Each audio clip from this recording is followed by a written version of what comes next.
Jambo, niko hapa ili kuzungumza kuhusu mada inayoitwa kuvimbiwa, ambayo hutokea kuwa mojawapo ya mada isiyo na sauti au isiyosemwa katika siku za hivi karibuni, lakini hutokea kuwa janga la kimya linalozuka nchini India. Kwa hivyo kuvimbiwa ni nini?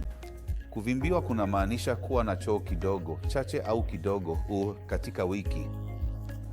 Labda tunaweza kusema chini ya mara 3 kwa wiki. Tunasema mgonjwa ni kuvimbiwa zaidi. Kwa hivyo ni nini sababu za kuvimbiwa? Mara nyingi ni mabadiliko ya mtindo wetu wa maisha. Tangu utotoni tumekuwa tukiambiwa shuleni kwamba unapaswa kunywa lita 3 kubwa 3 za maji kwa siku na bakuli kamili la matunda na mboga. Kulikuwa na sababu ya hilo. Kwa kifupi, siku hizi ukosefu wa nyuzinyuzi, ukosefu wa maji na ukosefu wa mazoezi ni sababu kuu za kuvimbiwa. Kwa wanawake wajawazito, mara nyingi ni homoni ya progesterone ambayo huwa nyingi wakati wa ujauzito, na hiyo husababisha utumbo kufanya kazi polepole.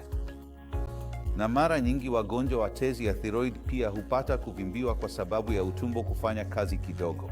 Ni matatizo gani yanaweza kutokea nikivimbiwa? Ndiyo, watu wanapojikaza wakati wa kujisaidia, mara nyingi hujikuta wakipata matatizo kama vile bawasiri, michubuko na fistula, na mara nyingi huja kwetu wakiwa na tatizo la kutokwa na damu kwenye njia ya haja kubwa.